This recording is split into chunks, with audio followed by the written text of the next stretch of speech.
So Eamon, thanks very much for coming on. I suppose like everyone now, you're looking forward to the return of GA in the next couple of months, hopefully. Yeah, excited. Try not to get too excited because Mm. there's still a lot of variables, but it's good news. What we've got in the plan, and training will be happening. Club teams across the country in a matter of weeks, and July 20th for championship starting isn't that far away. There was not too long ago you would have taken anything and now it looks like we could have a strong club championship. So not a normal club championship. So it's great news. Yeah, do you like the way they've gone with the club before the county?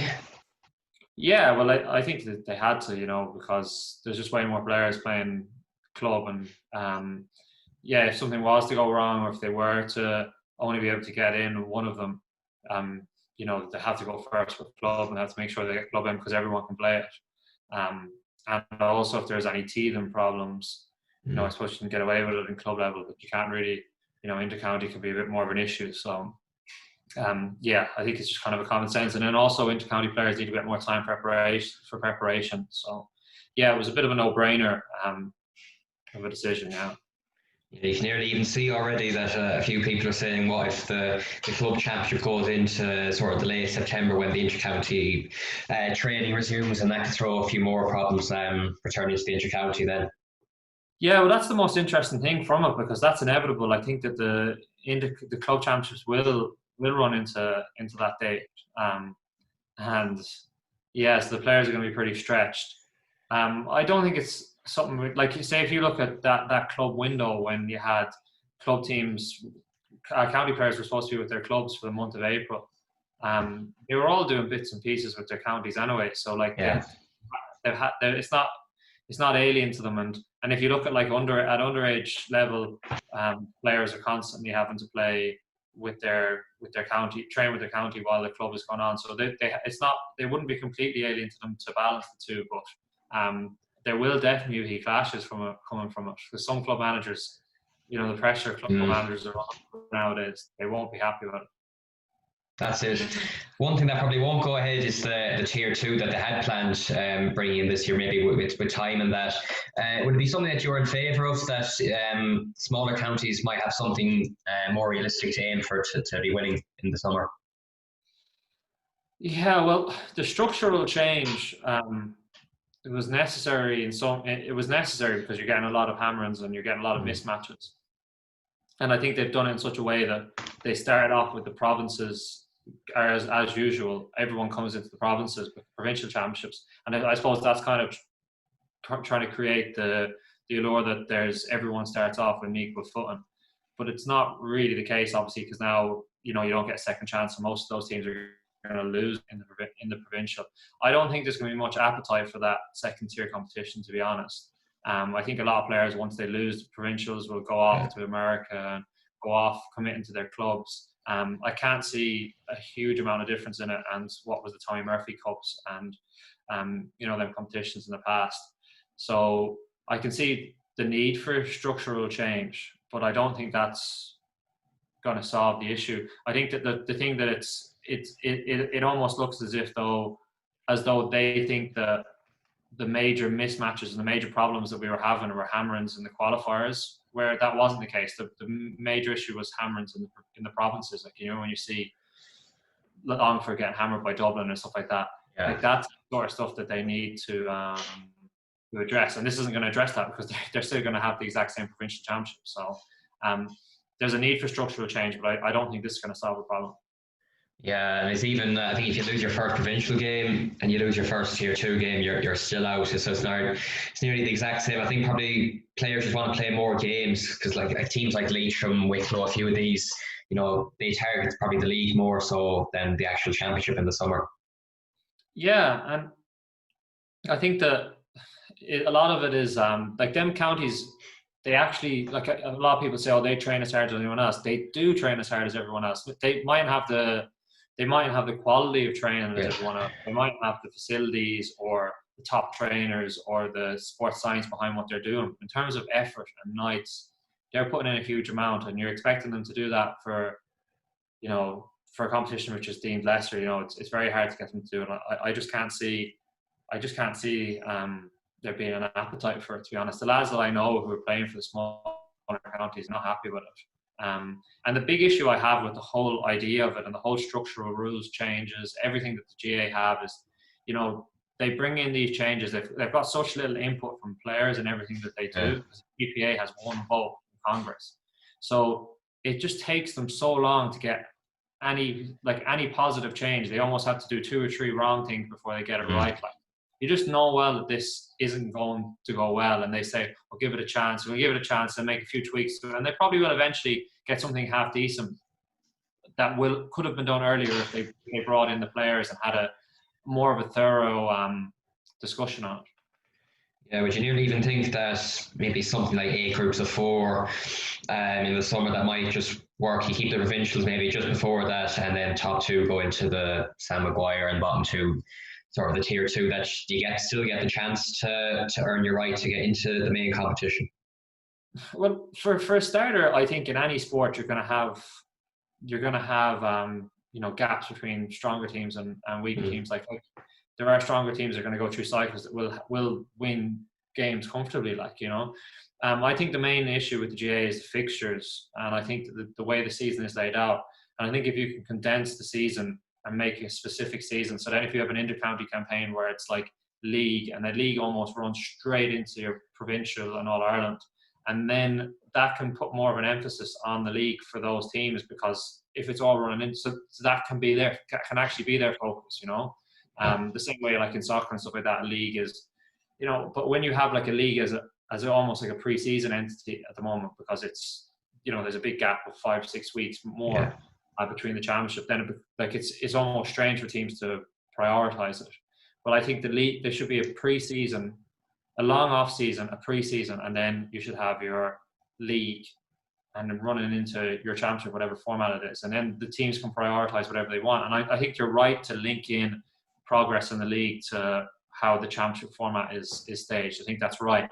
But when you have a league that's a pre-season entity, and then you're saying that how well you do in that league is going to judge on where you place in what championship you go into or what structure you go into, it's just a bit strange. Yeah, and then they brought in sort of 2 big rule changes this year, if you like, along with that. The first one was the advanced mark. It's had criticism, I suppose, from some people. Would you be in favour of that one, or just even tweak it a bit? Well, we were training with it. I was in Roscommon the beginning of last year, and we played challenge matches using it. And it is very strange. Like, it is very strange. I think that the way, no one knows how it's going to work yet, because no one's had enough time to really, really develop it in an attacking sense or a defensive sense to try and counter against it. But there's no doubt that, like, one thing I did notice from it is that it definitely hasn't brought in any high fielding or any of those things that suggested. Like, most of the marks that people are taking is like around their toes. And it takes away a lot of that flow, of a man winning the ball and, losing a guy on the turn and shooting over his shoulder. It slows the game down. It definitely does encourage, though, kicking from out the field. It definitely does encourage, it stops you allowing, like, you can't let a man have loads of time out the field to kick it in. It definitely encourages picking players who can pick a good pass rather than a guy who's just running around out the field. But is it going to make it more positive? I don't necessarily think so, because if anything, defenses are going to have to bring more men back to stop that mark. Yeah. And to cluster it around even more. And then if your forwards are going to try and create space up on one end to have space to do those, to create for the kickbacks to come in to win a mark, then down the other end is where you have all your players. So you're still creating a situation where you have like half your team back in their own half. I don't think it solves the problems at all, to be honest. And it actually fundamentally changes a lot of the flow of the game. So I wouldn't be in favour of that one at all. But how much it actually changes the game. We play one league game with it in Dublin. I play with Nafina in Dublin, and we play one league game with it. And yeah, no real. I don't think there was. I think there may have been one mark, and it was like out the field. Like I didn't think I even realised he had it. Yeah. So it'll take a while before we start seeing the impact of it. But if it does come in, I don't think it'll be positive. Well, yeah, that's exactly it. Because even the games in the league that you've seen, probably on average be 2 maximum that would have been, and teams probably haven't done enough work on it yet. But it could come to the stage where it's used tactically, and it might just slow the game down, and you just don't want to see that. Yeah, exactly. It takes away the flow of the game, and like there's a lot to be said for like that element of like they're trying to bring in a high fielding element, which like you can't force. But one thing that they're specifically taking away is that thing of a 30-yard kick pass and a guy collects it with a back on his heels and he can lose them on the turn, go in on goal or put it over the bar. Like that's gone now because the minute he wins the ball, he's putting his hand up for a mark, like trying to make it clear that he wants the mark. Like it's just it takes away a lot of the flow of forward play, and it'll create a lot of a different type of player as well. So yeah, I wouldn't be in favour of it. Yeah, and then the other one was sort of the changing of the black card to the 10-minute sin bin now. I've kind of said before on this that I like that one, but it's just probably the timing issue that you'll have teams nearly faking injuries, staying down, goalkeepers slowing down kickouts just to waste that time if they're a man down. Yeah. The how much time the player actually spends off will be interesting unless they have a stop the clock or the play that would require them stopping the clock or play across the board. It's better than I got black card in the All Ireland in the county final and your game is completely gone. So like a sin bin is better. Like you come back in. That one doesn't seem to have been there doesn't seem to have been too many people contesting it. I think the one that's going to make a big difference is the kick out rule. I think bringing the kick out to the 21 and it has to go 13 meters and it can't come back to the goalkeeper. I think that last one that came to slip through in Congress and the very last amendment to it, like that it can't come back to the goalkeeper is huge because you bring the kick out to the 21, which means you're reducing the amount of space that you have to kick it short. It has to go 13 meters, so like you can't just dink it. And so you're basically as a goalkeeper, you have to kick it past the outside of the D. And then the first thing that would have happened with that would have been, so I know that when that was coming through, everyone was just saying, okay, you get to short kick out and give it back to the keeper. And now you can't. So if you take if a fullback takes a short kick out now, he'd want to be very brave, like, because if he's isolated, he has to take on his man. He has to get down the wing and take on his man. And then you look at the thing of it, by the time he has taken on his man, it's beneficial now to have the short kickouts. Like, so the Dublin are so good at it that you'd imagine their movement is so good that they'll still get away. But for a club level, would it not be just a safer option now to kick the ball out long?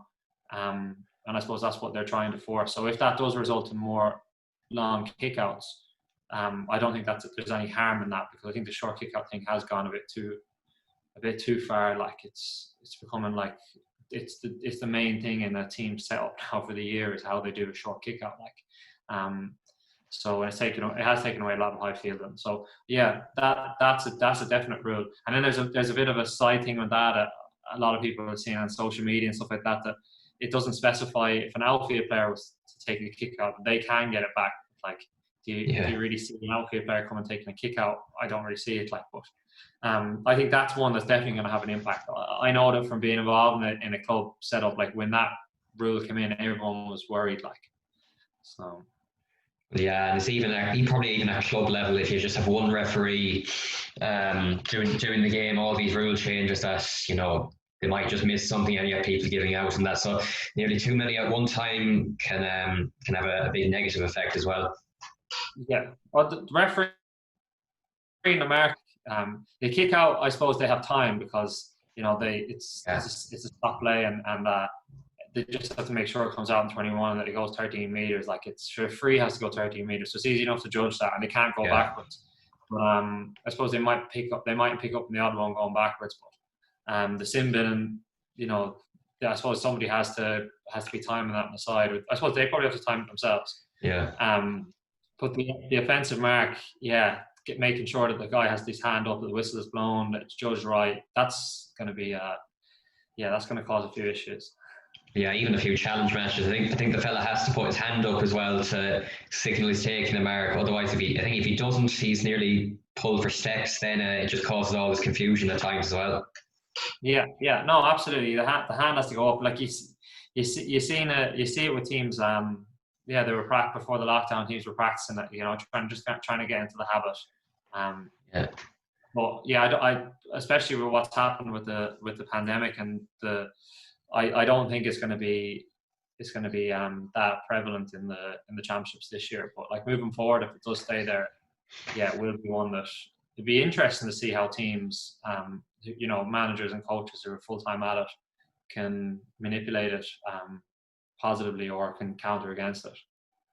Yes, we'll move on. We'll just look back at a couple of games the last decade. But the first one we'll go at is Mayo Roscommon, which was last year in Castlebar, the semi-final. Obviously, Mayo had just won the National League, so all the hype was about them, and no one gave Roscommon a chance nearly going over to Castlebar that night. Would you have given them a chance against this Mayo team before the game? Funny enough, one in Connacht the last few years, I'd always backed Roscommon to beat Galway. I think the Roscommon really suit Galway. I think Galway's defensive system before Portroy took over them, they stood off, and I think it suited Roscommon because they're really good footballers. If you stand off them and allow them to play, even if you're defensive, they will hurt you. Where I never really was confident Roscommon against Mayo because Mayo were more physical and they're very strong around the middle third, where Roscommon haven't been as strong. But at the same time, like that Roscommon, the Roscommon players that are playing now have absolutely no fear of Mayo. Like that was the first win, I think, in 33 years against Mayo in Castlebar. But like those 33 years, like this generation, you couldn't compare it to any of the decades before that, because they don't have any fear of Mayo, don't have any fear of Galway. Have beaten them underage, have beaten them, have won kind of titles, have played in Croke Park, have won Sickersons, so don't really have any fear of them. So like you'd never be going down there like afraid. Like I suppose when I was very young and you go down to watch Roscommon against Mayo, you'd be afraid you'd get absolutely hammered. But I definitely, to be honest, I didn't think they were going to win. I didn't think they were going to win that game going into it. And they got a massive amount of luck in it, like in that Mayo missed, I think it was 17 wides, it dropped 4 I think balls. something like that, yeah. And it had obviously the chance to equalise it in the end. But Roscommon had a lot of injuries in that game. It worked out as a blessing because they're bringing on really strong players at key parts of the game, and the bench ended up being a huge asset to them. But like at the same time, some of their best players didn't start the game, so we have to balance it against that. Like it was even more impressive win. Yeah, I was even going up, even at the time of being at the game, you see the subs coming on, you had Endon, Donny Smith, Kieran Murphy, Conor Devaney, I think Brian Stack and Finch Craig obviously scored the winner. So I think even compared to Mayo's bench, I think they had no one really. Andy Moran came on, so like that probably just saw them over the line that night. Yeah, like when you're bringing on Enda Smith and Kieran Murphy, like it's probably your two best players, like so. Particularly Enda, like and they just rally everyone around. So if you're tired legs, you see these lads coming on, and like they were coming back from injury, whatever. But like a lot of them lads as well, it was a strange enough situation in that they probably were fit enough to play, but because they've missed so much, they weren't started. So they still had a point to prove. And then the team was in a winning position, so they had even more of a point to prove. Like it worked out really well. I suppose if beating, everyone would be saying, why did you start those? The way it ended up being, inspired, an inspired decision to leave them on the bench, and they came on and made a huge difference. Yusuf Finney got the winning score. Enda was heavily involved, even in that, but he was heavily involved throughout him. Yeah, Mayo's bench, as has been the case in, the last number of years, like it wasn't very strong. It definitely didn't stack up to Roscommon bringing on their best players. But I just think in that game, Mayo, like they had so many chances. They completely dominated the middle third. They completely dominated possession. They kicked so many shots wide, but it showed up a lot of flaws. I think I wrote an analysis piece after the game. One of the major flaws it showed was their their weakness on the right wing. They've got so few left footers, especially with place balls. McLaughlin missed a free at the end to equalise the game. He hit the post with a real straightforward one in the first half at an important time, momentum wise. And he had another free that was like very scoreable in the first half that he went short with.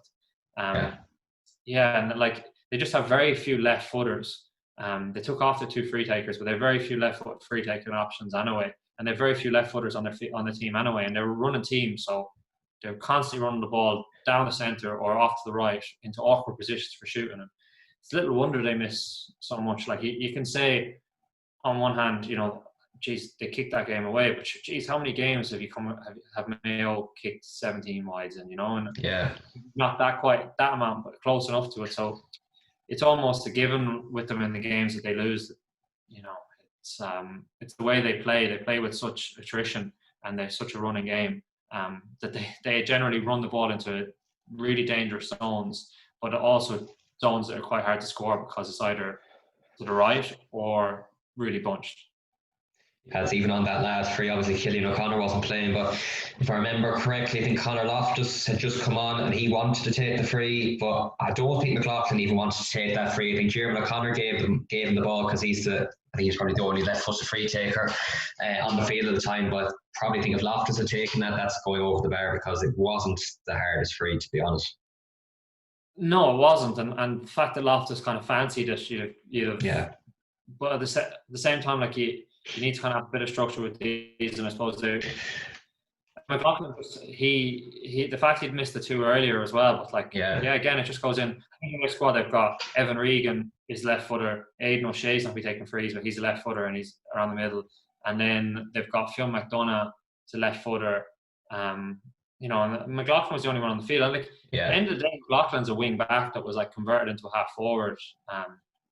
He's taken frees out of, he's a nice little free taker, but he wasn't in form that day.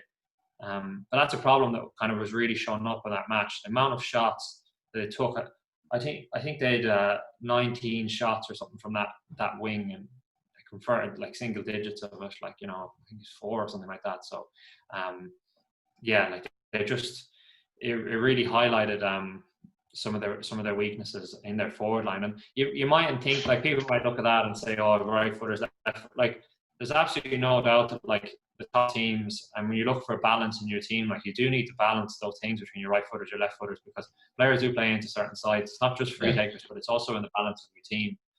You see that in soccer as well. Like, teams do need to have a balance to their attack and a balance to their build-up play.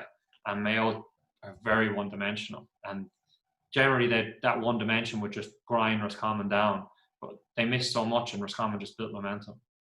Yeah, and you can even probably see that, Dave, Anthony Cunningham, the sort of the physicality that the players he brought in, or the Dailies coming in, and even that, just the referee blew the whistle at half time, and even the Roscommon players, they went for the Mayo players. I think that was just saying that you're not going to push us over today, that we're here to stay and we're going to finish the job off this time. Yeah, well, it was a funny enough one because, like, Mayo are a far more physical team and they dominated that game physically and around the middle third. But, it's one thing being a bigger, stronger man or bigger, stronger team, but, like, you've got to have the aggression, and Roscommon brought the aggression that day. And Mayo didn't want to get involved in that. Like, it was almost like, you often hear of, like, teams who are the better team or whatever saying, like, just don't get involved in it with them, don't get involved. And, sometimes you just need to get them. Like, Mayo needed to really, rough Roscommon, like, really they dominated in terms of ball winning and stuff like that, but they needed to quash Roscommon, and they didn't, and Roscommon just grew and grew. And like that half-time incident, you've seen a lot of Roscommon lads running in. Mayo probably still came out the better of the actual argy-bargy because they're bigger men across the way bigger team. But Roscommon were inspired by it, And I think that's Anthony Cunningham is very much a manager who wants his teams to be aggressive and physical. And, like, this isn't arm wrestling. Like, it's not as I said, it's not the biggest. It's the most aggressive team. And he had Roscommon against Mayo and against Galway. They were aggressive. And in recent years, that hasn't been to the forefront. Roscommon teams have been cleaner and haven't been getting involved in any of that stuff. And like, when you're a smaller team, you really need to. And when you're underdog, you really need to. So yeah, that all played into it. Like Roscommon just built momentum, and they were given every inch they were given, they took it. Yeah, and then on Roscommon, which you think, I suppose the next step for them is to just break through that Super 8. Maybe that they've had bad experiences in that the last couple of years. I know they bet Cork in their last game, which hopefully will be a step in the right direction. But would it be just getting through that Super 8 group and reaching a semi-final? Yeah, yeah. That's easier said than done. Like, Yeah. there's such a step up there between top 4 and top 8. Like, it's a huge step up. You need a bit of luck in terms of your group and stuff like that. And even in the matches, of course, Roscommon didn't have huge luck in the Super 8 last year. Even in Division 1, in getting relegated, like, they were very unlucky, especially against Tyrone. They're definitely there and thereabouts. I think this overall squad could do with being strengthened. I just think physically they need to physically get stronger to cross over that line. This year it's very hard to gauge where they were at because there's so many injuries. There's so many injuries. But they're definitely in a good place. They're definitely in a good place, and there's an appetite there. The players want to cross. They want to do. They're in a really good age profile. There's nothing really stopping Roscommon pushing on to that level. But at the same time, like it's a very difficult thing to do because no team is standing still, and there's other teams who are trying to push through as well. And the standard that Kerry and Dublin are setting is just getting stronger and stronger. Like them. So, but that's definitely what they'd be aiming for, to come out with the Super 8s, to get some big wins in it. But like the province that we're in, even getting into the Super 8s any year is an achievement. Like so. But yeah, from all the players I know, that's what they're talking about. Yeah, and then I suppose lastly on this game, would you think now that the All Ireland sort of dream maybe for this Mayo team has passed and it has gone? Yeah, like looking at them last year, the beginning of last year, I wouldn't really have given them much hope. And like, geez, like looking at halftime against Dublin, Yeah, they obviously went wrong for them in a very short amount of minutes after halftime. They're a team who, even though they've lost to Dublin in big games, a lot of them, they still have one of the teams who are not afraid of Dublin. Okay. They're one of the few teams who can physically match Dublin, both in every sense, like physically and strength-wise, but also like athletically and tactically as well. Like they showed in that game in the first half, in terms of how they kept the ball. I think if they got their matchups right, they could have stayed in the game a good bit longer. I think James Horan has been a brilliant manager in terms of the players that he's brought through. Like when he first came in, he really changed that team. He changed their style of play, and he brought through a very workman-like player, ball carrying, aggressive style. The likes of Colin Boyle and stuff like that became key players where they hadn't been before. They've been on peripheries and stuff like that before, or lads who hadn't even been in the squad. And now he definitely has brought in new names, players. They won the league last year, and yeah, it just depends. They need some more of those to really develop, because the squad they had last year isn't going to win All Ireland. But it's very hard. It's very hard to tell. You just don't know what could happen. But I wouldn't be putting any money on them to win an All Ireland at this stage. Like, I'd love to see it, as long as everyone kind of has a soft spot for them now. But I think their time has passed. Their time has passed. Yeah, so we'll move on to the second game. We'll talk about briefly is the 2013 semi-final, Dublin and Kerry, one of the great games. What's your memories of watching that one? Firstly, yeah, of watching Dublin and Kerry in 2013. But just actually watched the final as well, the Dublin Mayo final, and that's probably one of the reasons why I'm saying that I think that their time has passed. Specifically now, because having watched that, you see how they really were at their peak that year, Mayo in 2013. Yeah. They were absolutely flying, and in that first half, especially that game, I think that they really left that game behind them, especially in the first half. I think the first 20 minutes, they dominated. I think they're only 50% shot ratio, and they were only a point up when they should have been about 7 or 8 points up. So that was 7 years ago, and a lot of that Mayo team are still there now. So when you see how good they were now, that's why it's very hard to say. Where in that final, in that year, that All-Ireland final, Jack McCaffrey, Kieran Kilkenny and Paul Mannion all came off, relatively early. So, them players were only finding their feet then, and they're the lead in Dublin now, where the guys who were leading Mayo are still leading Mayo. That's why I'm probably saying that I think their time's passed, because maybe definitely not as being competitors, but winning it. But in terms of Dublin Kerry, yeah, that was a brilliant game. Like, that was kind of the end of that Kerry. Coming towards the end of that kind of really strong Kerry team, their chance, I suppose, to stop Dublin before what eventually happened. Complete domination. And they could have got them there. McMenamin again with key moment. As he often does. And the bench, like Jim Gavin when he came in 2013 did the same. We learned that lesson in with Roscommon 21's the All-Ireland final against Jim Gavin's Dublin team, in a great position, and they came with 6 or 7 subs, and in the space of 5 minutes a game turning his head. And you've seen that in 2013 for the first time, the impact of the bench, bringing on really good players who are fresh, and taking off players who aren't necessarily playing badly, but just because you're bringing on fresh legs. And that's kind of commonplace now a bit, but back then it wouldn't have been, So, and the fresh legs just really, really were key in that game, in the semi-final and the final. Yeah, even back then, sort of early days of Jim Gavin, the bench was talked about so much. It was he nearly finished the game with his strongest team as well. That the players that were coming on, they were just as good as the ones that were starting. Yeah. There is that whole thing of when you're playing a game, if you're not playing badly, like you'd expect to stay on, like that. And then there came, I suppose, a phase where maybe some positions like workman like wing forward or something like that might expect to be taken off after a certain amount of the game. But Dublin, no, not at all. The players would come on at a certain amount of time when they were needed to come on and make an impact, and that was it. I think that looking at football then, like that Dublin team, that was before they lost to Donegal, so they were a lot more open.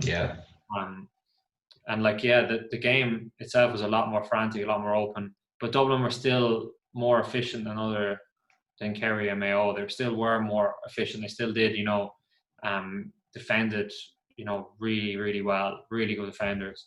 And then when they countered, they still tried to create goal chances. They still tried to get, they generally got shots off in all of their attacks. But you see back then Dublin players taking on shots from the right wing, from the left wing, on the turn from 45 metres out. You just don't see that anymore. You don't see that anymore. The Dublin players will if they've got an overlap, they'll make sure the last man gets it with a goal chance or an easy point. And that's why, in one sense, at times they looked unbeatable because they played with such, speed and intensity. But at other times they were, they did look more beatable than now because, there was a bit less control.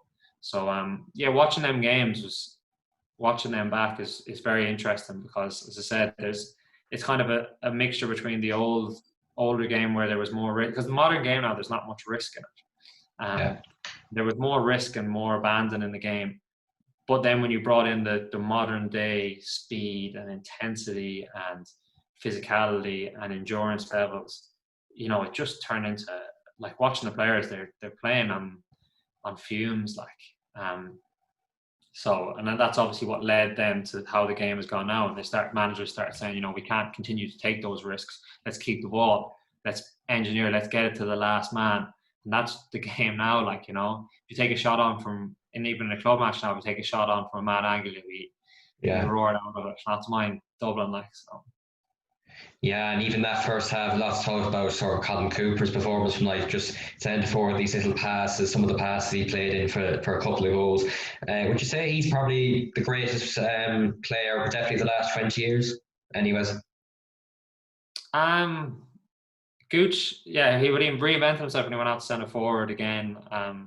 Genius player, size. He, as an inside forward, he's absolutely terrific. I wouldn't say he's the best that I've seen. I think, during the lockdown, lots of people were coming out with these Twitter debates about who's the best team and the best. It's very, very hard because there's so the way Gaelic football is, and the teams have their periods. It's not like Manchester United can stay in the top by buying players and stay in that top table all the time. Like you could have a player like Eamon Donoghue, who's, in my opinion, the best player of the last 20 years. But sure, he only had how many years at, like, Donegal are constantly at the top table, but like he won one All Ireland. But like if he was playing with Dublin, so it depends on where you're from and stuff like that. For me, Eamon Donoghue has absolutely everything in the game, and as well as that, is an incredible leader. And every single game he literally gives a bit of everything, like high fielding, hits, tackling, and he'll score frees off the ground, out of his hands, scores from play. He'll go in full forward, he'll come out the field, go centre forward, and he's just an absolute leader and so selfless to his team. I think he's just an incredible footballer. And then the player who had his absolute pomp, who was incredible as well, both as an inside man and out the field, with Sean Kavanagh, for me, who I thought. And then I suppose he maybe hasn't even delivered on his quality, but in terms of the best footballers that I've enjoyed would be Jim Connolly, and Kieran MacDonald. So after those, I'd have Gooch after all of those, to be honest. That's a bit of a mad thought, but yeah, I just think that Kieran MacDonald and Diarmuid Connolly, in terms of raw talent, raw just natural ability, and what they brought to the game, have just been unbelievable. And I think in terms of just overall players, I think Kavanagh and Eamon Donoghue have been the best. Yeah, even Connolly in that game was just brilliant. He's one of these players that the left foot is just as good as the right, and he just swings the boot, and the ball just floats over the bar. Very few players can do that. Yeah, he's unbelievable. Like, but then, again, I seen that final as well back against Mayo, and like the battle he has with Lee Keegan is brilliant. Like, and Keegan ends up scoring 2 points off him, and Connolly gets the first point of the game, which is jerk after he hits a free straight to him, and he just taps it over. Like, so Keegan, as he always has done, does an unbelievable job on him. But like, if Connolly's being marked, he can still come back and wins breaking ball. Puts in, like, he's putting in hits with his own full back line. Like that score that he made in the 2019 final, where he hits Spillan's shoulder and then he puts in that pinpoint pass to Kieran Kenny. Like, he has everything. Like, he can play off, as you said, can play off both sides. He has absolutely everything in the game. And he makes everything, like, he's balanced, and the way he creates angles from like standing spots, the way he can create an angle off either side, his little plays, he's just phenomenal player. His timing, like how he can see the hit coming in, right, to take his play. He's unbelievable, and that's why, like, Dublin have, brought him in last year. Like, he's one of the players who, they've done everything they can to keep him in that camp. And in 2013, we're really starting to see him blossom, because before that he played most of, well, not necessarily directly before that, but in his earlier years, he played a lot of his best football for Vincent's, like, and he hadn't really transferred to the county. But again, when Dublin became more clinical and had less opportunities for like shots from distance and stuff like that, where in 2013, he was allowed more freedom to have his pops. Where now, when he comes on, he might be allowed one crack from distance, and you can even see the other player staring at him as if to say, like, that's not the process. Yeah, and then lastly on this one, I suppose the Kevin McMenamin goals is talked about. He got obviously 2 in 2011 and 2013. Did you think he meant that? People think he was going for the point, it just looped in. I think he's going for the point, to be honest. Just by his reactions and like the way he strikes it and stuff like that. I definitely think he's going for the point. But like, you take the goal if you put that in. But like, he's just such an unbelievable. Like, he must be the biggest nightmare to possibly mark if you're a defender. Like, he runs at you every single time. And it's amazing. Like, he's always played his best coming on against or starting even against Kerry. So that was key. That was key score, and that was a defining game, because Kerry had stopped Dublin then. What happened afterwards, because Dublin still had, all of those kind of little tight wins. That's what's led to the machine that Dublin are now. Like, they're just mentally bulletproof. Like, and fine margins, especially early on, in those years.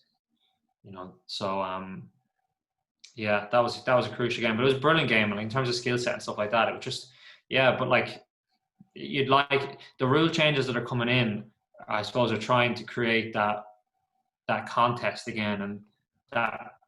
But I think the big thing that the GA needs to be bringing in is risk. The big thing that's gone out of Gaelic football is risk, and the contest isn't risk. Like, getting a goalkeeper to kick the ball out, fair enough, is more risk than taking it safe. But like, they seem to be obsessed with getting the contest back in. I think they need to be obsessed with getting the risk back in.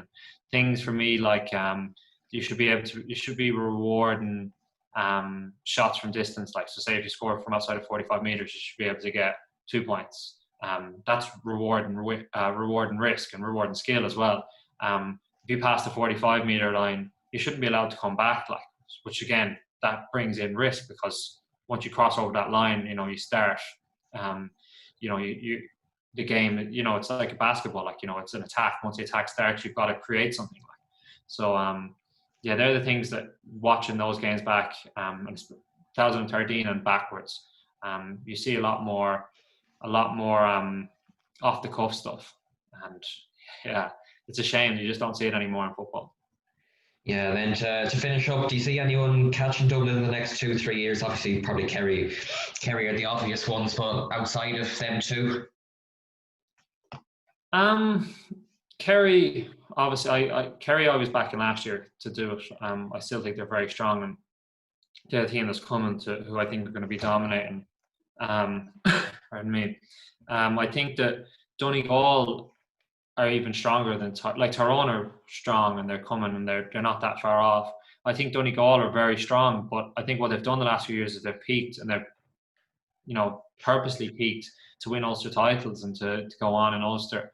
And then when they come in, and like, after an Ulster title, you still have to go through the Super 8s, and then you still have to come out. There's almost like 3 phases to it. Like, where Dublin, they're able to cruise through Leinster because there's no competition really there for them. It's weakest province, and then they come, the Super 8s, they start, gathering momentum, and they get through it, and then they come really strong. Where Donegal are losing momentum by the end of the Super 8s and not even getting out of it. So I think if Donegal can tailor their momentum and their peaking for later in the year, I think Donegal are a team who definitely have something to offer, and definitely can put it up to Dublin. You even see with league games, they always seem to be able to put it up to Dublin, and they've got leaders there as well, like some Murphy and stuff, and they've done it. They've beaten them before, so they're the dark horse for me. We'll leave it at that. So, Eamon, thanks very much for coming on. Thanks a million for having me, Darragh.